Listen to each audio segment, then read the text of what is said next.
Hi there, hope you're having a terrific day. In today's video, we're going to be learning about the seventh chakra, and we're going to be taking a closer look at the imbalances of the seventh chakra. Do you have a list of exactly how your life is supposed to go, only to have it swept away and you don't know why?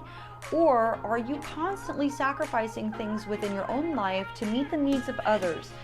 There is a very interesting solution to all of these problems with today's featured book.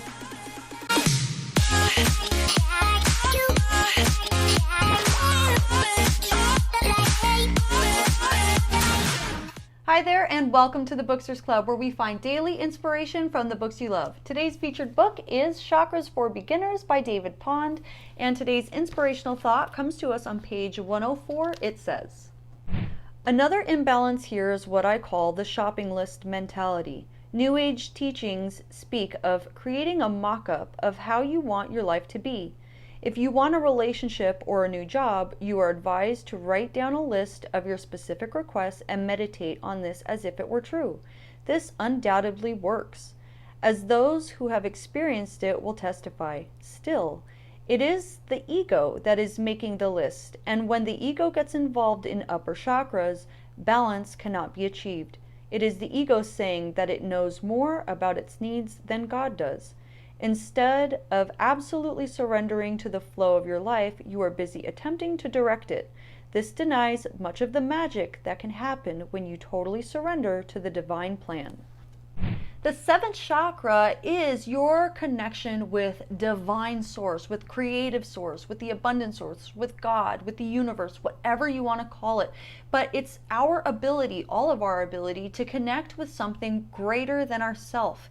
And in order to do this, we need to relinquish any type of attachment that we have to ourself, our physical body, our physical needs, and really the earth, anything earthbound, and let go and surrender to divine will and what it has in store for us in order to be fully tapped in, connected, and in commune with divine source. So this really came up a lot in this chapter. In fact, I really didn't see anything in this chapter as much as sacrifice.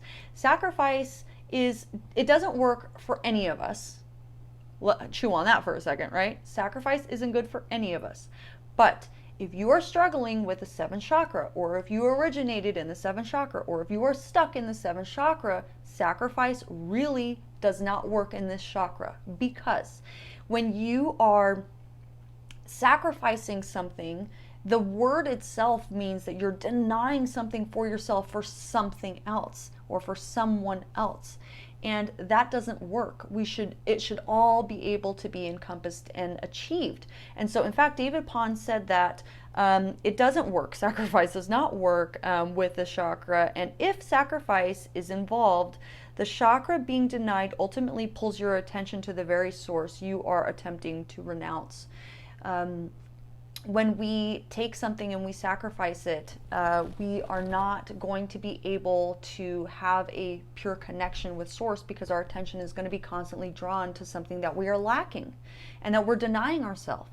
And really, if you're seventh chakra, if you originated in seventh chakra, or if you have an imbalance in seventh chakra, you are someone that needs to have all the other chakras imbalanced. This is somebody that needs to encompass everything and do it in a way that looks almost like you're really making everything look very easy in life. And this is somebody that can do it all. We look at them and we think, wow, this person can do everything. They can. But it's very important that they recognize, that this person recognizes that in order to have a balanced seventh chakra, all these other chakras need to be balanced. Sacrifice is a big no-no. You need to, there's a saying, let go and let God. You need to step out of the way. Even though you are amazing and you make everything look so easy, it's important to recognize that other people have their own life to live, and your sacrificing for them does nothing for them.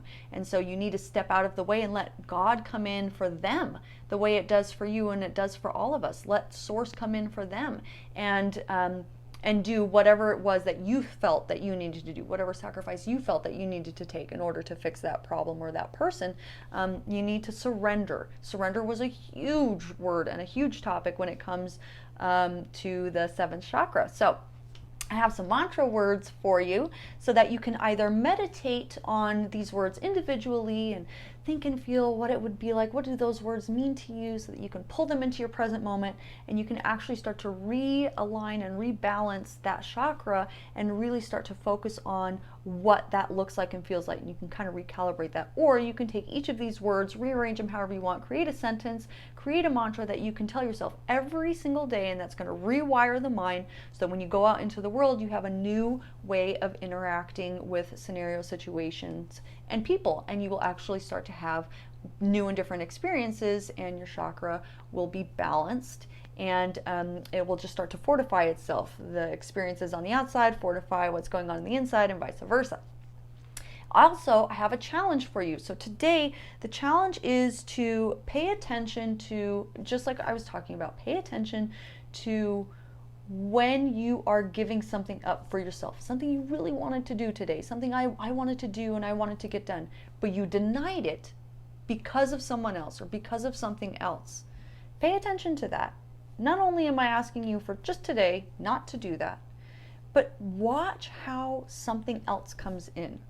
Something else shows up for that person, and both theirs and your wants and desires, or whatever that was, they both get met. Because divine energy has the ability to accomplish all of that. We do not. So we need to kind of get out of the way. So let go and let God.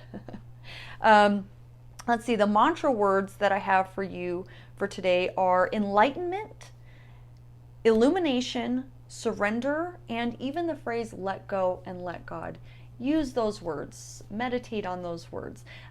If you found that this challenge was challenging, I would love to hear about that in the comments. If you had a different challenge from the day before and you just want to let me know in this video because you're watching it now, let me know in the comments what happened yesterday. What was the challenge, and what did you experience? If you like this video, thank you so much for clicking that like button. It helps send the message along to others so that they can see this video as well. And I have a quote for you. It says, "Reading is essential for those who seek to rise above the ordinary," from Jim Rohn. And there's another quote that says, "Call me anything but average and ordinary," by Art Williams. But I don't think being average and ordinary is our true call to our divine self. I believe that our divine self is to be our fullest potential, and that is not average and ordinary. So reading books really helps you to elevate yourself to your highest potential, your highest self, and commune with God or be a part of divine, whatever you want to call it. And I found it very fitting quote for today. So if you want to do that, we actually look at new books every single day here in the Booksters Club. So join the Booksters Club and you can be a part of this rise to, above average and ordinary. And, you can subscribe to join the Booksters Club and ring the notification bell so that you know when I've posted a new video, because I post new videos every single day just like this. See you tomorrow, Booksters.